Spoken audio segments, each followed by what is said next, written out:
杰弗里与玛莎是一对富有的夫妻，他们住着宽敞的大房子，但杰弗里从不知道还有一名男子与他们生活在同一个屋檐下。这种匪夷所思的日子持续了1个多月，最终因为夜晚传来的异常声音引起了杰弗里的注意。然而当他准备一探究竟时，悲剧发生了。那么究竟发生了什么？接下来让我们走进这起案件。大家好，我是大熊。今天分享的案例发生在美国田纳西州纳什维尔。该市位于田纳西州中部，被誉为乡村音乐之都，人口大约69万，是田纳西州的首府，也是该州人口最多的城市。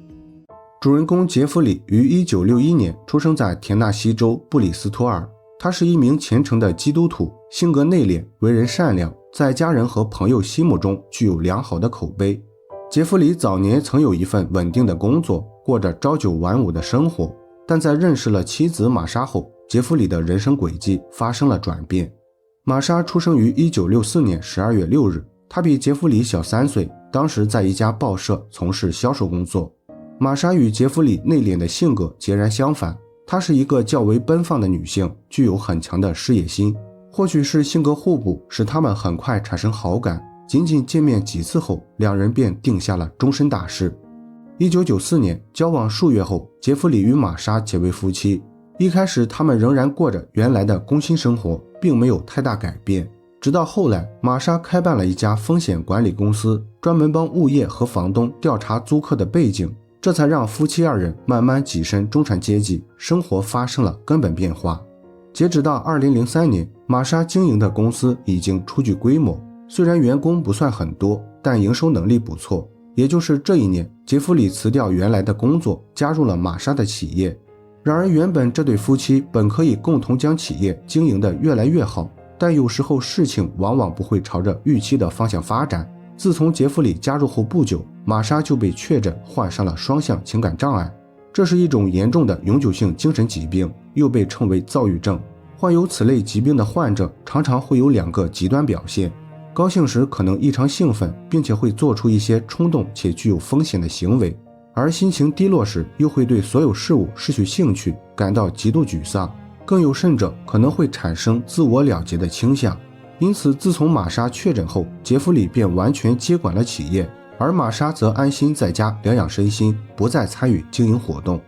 然而作为一个习惯了忙碌的人，突然闲下来的玛莎一时间很难接受这种无聊的生活。由于杰弗里为了事业经常早出晚归，无暇顾及家庭，久而久之，玛莎就因为太过寂寞，心中产生了不安分的想法。不过想法归想法，当时玛莎并未付出实际行动。真正的转折点发生在2004年7月4日，这一天是美国的传统节日独立日，也可以理解为美国的国庆节。为了纪念1776年美国宣布独立，脱离英国统治，各地政府部门会在这天晚上组织大型烟花表演，届时会有大量民众前往市中心参加活动。当然玛莎和她的丈夫杰弗里也不例外。为此玛莎提前订了一家情侣酒店，甚至还特意梳妆打扮了一番，目的是为了借助庆祝活动增进与丈夫杰弗里的情感。然而没想到杰弗里不解风情，拒绝了玛莎在外留宿的建议。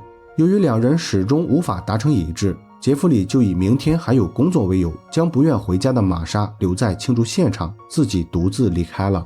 尽管玛莎对杰弗里的做法感到有些不满，但当时她并没有表现出来，因为玛莎还有一个备用计划，那就是准备在现场物色合适的伴侣代替杰弗里。带着这种想法，玛莎很快在人群中发现了3个身强体壮的年轻人，为首的是一名叫拉斐尔的男子。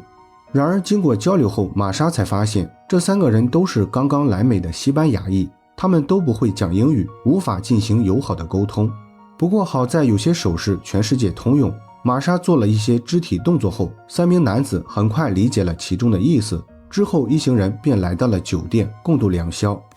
自从有了这次特殊的经历后，玛莎仿佛打开了新世界的大门，从此她变得一发不可收拾，经常与3人中表现最好的拉斐尔私底下约会。起初2人只是白天待在一起，晚上玛莎还会回家装样子，但后来由于玛莎深陷其中，一刻也不想离开拉斐尔，于是玛莎就以病情严重需要独处作为借口，干脆直接搬到了外面。由于杰弗里平时忙于工作，无暇顾及玛莎，加上玛莎确实患有精神疾病，需要安心休养，所以一开始杰弗里并未怀疑。接下来的4个多月，玛莎几乎消失在了杰弗里的视线，两人一直没有见面，平时只是偶尔打电话聊一下最近的状况。然而杰弗里怎么也不会想到，当他加班加点忙于工作时，妻子玛莎也在忙着与情人拉斐尔做一些苟且之事。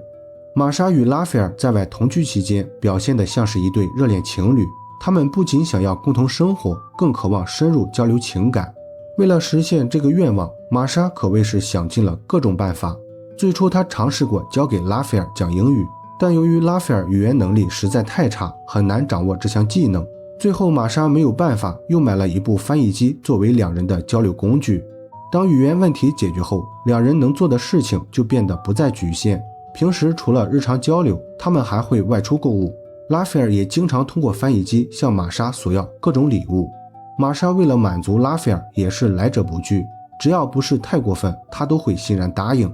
然而殊不知，也就是这一行为引起了玛莎丈夫杰弗里的怀疑。由于玛莎每月的消费越来越多，于是杰弗里就在2005年1月份的某天调取了玛莎的信用卡账单。结果他发现玛莎最近几个月一直住在酒店的情侣套房，而且还发现了好几笔购买成人玩具的付款记录。当时杰弗里简直快要气炸了，他顾不上手头的工作，立即前往了酒店与玛莎对峙。当时玛莎的情人拉斐尔刚好不在，所以这两个男人并未见面，也避免了一场不必要的冲突。然而玛莎对自己出轨的行为似乎并不在意，她把这一切归咎于自己存在精神疾病，同时还提到杰弗里平时忙于工作，缺乏必要的关心，所以才导致他做出了错误的事情。杰弗里是一个较为理性、包容心很强的人，见到玛莎给出了充分的解释，并且过去她也确实没有尽到丈夫的责任，于是两人很快达成和解，重新恢复了往日的生活。接下来的一段时间，夫妻二人再也没有提过这件不愉快的事情。杰弗里也做出了相应改变，给予了玛莎足够的关爱和尊重。由于玛莎喜欢一个人独处，杰弗里便按照玛莎的要求搬到了楼下。平时杰弗里很少到2楼活动，因为他知道玛莎的精神状态时好时坏，生怕一不小心惹到玛莎，从而发生不必要的争吵。然而尽管杰弗里做出了很大牺牲，也尽了最大努力维持两人的夫妻关系，但还是没有逃过悲惨的结局。玛莎搬回家仅仅不到半年，杰弗里就在一天的晚上失去了生命。2005年4月10日下午3点左右，当地警局接到了一位居民求助，表示有人闯入玛莎家，袭击了她的丈夫杰弗里。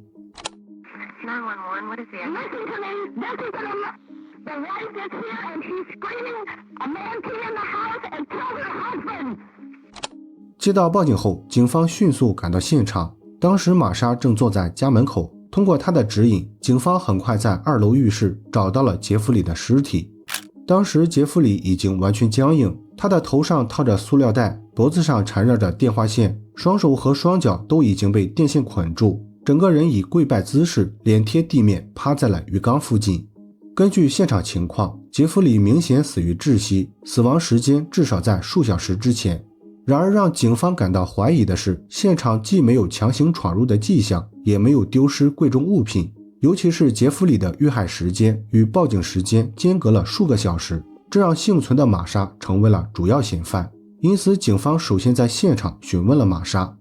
一开始玛莎并未透露太多信息，只是简单叙述了事发经过。对于其他问题，玛莎一概以生病为由，表示记不清楚了。然而就在这时，一位目击者提供了早前从玛莎家逃走的男子外貌和藏身地点。根据这一线索，警方不到半个小时就从附近抓获了疑似凶手的可疑男子，他就是玛莎的情人拉斐尔。见到拉斐尔落网后，玛莎很快表示拉斐尔就是闯入家中的男子，但他并没有说明两人的关系。直到后来，警方在玛莎的卧室找到了拉斐尔的照片，玛莎这才不得已承认他们不仅认识，而且还是情人关系。面对玛莎不断变化的说辞，警方认为她可能隐瞒了某些事情，于是将两人一并带到警局进行了询问。Was he staying on a daily basis? And he was staying in your room? In the closet. 来到审讯室后，玛莎的态度明显配合了许多。她不仅透露情人拉斐尔最近一直住在他们家，而且还详细讲述了事发经过。And he wakes me up and says, "Hey, honey, why is there a man snoring? Or why is there someone snoring in our closet?" He opens the closet. He sees Christian. Just pretty even-tempered because I picture finding a man in my house with my wife and kind of coming unglued. Right. Did he do that? I put him through so much with my own mental illness. I don't know if any... 根据玛莎的说法，自从杰弗里发现两人偷情后，玛莎表面上答应杰弗里不再与情人拉斐尔联系，但实际上他们仍然保持着不正当关系。由于出轨风波让杰弗里变得更加警惕，玛莎也不被允许再到外面过夜，所以为了能与情人拉斐尔长相厮守，玛莎就产生了让拉斐尔搬到他们家的想法。为了实现这个计划，玛莎做了充分的铺垫工作。她首先以生病需要独处作为借口，限制了杰弗里在家的活动范围，还规定杰弗里必须要经过同意才能进入他的房间。等到杰弗里慢慢适应这种生活后，玛莎才让拉斐尔搬到了他们家。接下来的1个多月，玛莎想尽了各种办法避免计划败露。相对来说，白天比较容易，因为杰弗里常年无休，中途也不会回家。玛莎和拉斐尔进行亲密行为，大多数也都在白天。但每到晚上，玛莎就开始变得紧张，因为杰弗里通常很晚才睡，期间拉斐尔不能随意活动，只能躲在卧室的壁橱里。为了让拉斐尔不至于无聊，玛莎特意给他买了游戏机和收音机等娱乐设备，还会在每晚睡觉前抽出一定的时间陪伴杰弗里，避免杰弗里半夜跑去他的房间。在玛莎的精心设计下，一开始杰弗里并未发现异常，直到案发前一晚，一系列巧合导致这2个男人见了面。起因是这天晚上杰弗里临时加班，推迟了回家时间，而玛莎和拉斐尔又在等待杰弗里回家时不小心睡着了。原本这也不会造成2个男人相遇，但不知道拉斐尔是太过疲惫，还是时间久了警惕性放松，他在这晚睡得很沉，鼾声引起了杰弗里的注意。当杰弗里来到玛莎的卧室检查后，就在壁橱里发现了拉斐尔。按照玛莎的说法，当时杰弗里并没有表现得太过气愤，只是告诫玛莎赶紧让拉斐尔离开，否则他就会报警。但当玛莎把杰弗里的话转述给拉斐尔时，拉斐尔的情绪突然变得异常激动，他转身跑到其他房间拿了一把猎枪，之后就把杰弗里逼进了2楼的浴室。玛莎自称当时他吓坏了，一直躲在房间里没敢上前查看。不过他听到了撞击声和浴缸接水的声音，认为拉斐尔可能使用这种方式窒息了杰弗里。玛莎推测拉斐尔这样做应该是担心杰弗里报警，因为拉斐尔没有合法身份，一旦警方介入，他很有可能会被遣送回国，所以才产生了杀人灭口的想法。警方对玛莎的说法十分怀疑，因为杰弗里身体强壮，一个人很难将他控制，而且玛莎也没有第一时间报警，难免让人怀疑他可能参与了谋杀。不过凶手拉斐尔一直没有交代罪行，警方无从得知真相，于是他们再次回到现场进行了调查。这次警方在玛莎的卧室找到了大量证据，其中最为关键的是一条带有男性体液的毛巾。这条毛巾上检测出了玛莎和拉斐尔的 DNA， 专家通过分析体液状态，认为2人在作案后有过亲密行为，并且使用毛巾做了事后的清洁工作。此外，警方还从杰弗里母亲和员工那里获得了一些其他线索。根据杰弗里母亲所说，案发那晚他在联系杰弗里时，玛莎告诉他杰弗里生病了，不方便接听电话，但没有告知杰弗里遇害的事情。另外，杰弗里的员工也在第2天早上接到了类似的电话，玛莎用同样的说辞告诉他们杰弗里生病了，今天无法上班，但并未透露其他事情。这些证据证明，玛莎事后想要逃避和隐瞒，同时也证实她与这起谋杀案有关。虽然警方并不清楚2人的具体犯罪动机，但认为大致有2种可能性。第一种是因为杰弗里发现了拉斐尔，才导致2人痛下杀手，因为在此之前，拉斐尔已经在他们家住了1个多月，三人一直相安无事，而且玛莎讲述的也是类似的犯罪经过。还有一种可能是玛莎和拉斐尔厌倦了偷偷摸摸的生活。由于玛莎和杰弗里共同持有一家企业，离婚会造成一定的经济损失，所以才决定一劳永逸地解决掉杰弗里。至于玛莎为什么事后报警，具体的原因不明，不过从她的报警时间来看，应该是作案后没有找到掩盖罪行的办法，所以为了避免自己牵扯其中，就想通过这种方式把责任推给情夫拉斐尔。但不论是哪种犯罪动机，玛莎也难以逃脱关系，因此警方也以谋杀罪逮捕了玛莎。2006年9月25日，杰弗里遇害近1年后，本案开庭审理，玛莎和拉斐尔均没有承认罪行，但检方准备了充分的证据，杰弗里的尸检报告和几位关键证人的证词，因此本案的审判并未耗费太长时间。最终玛莎和杰弗里都因1级谋杀罪被判处终身监禁，服刑51年后，他们将有资格获得假释。好了，本期案件分享到这里也就结束了。如果你喜欢我的节目，请帮我点赞加关注，非常感谢大家的支持。我是大熊，下期见。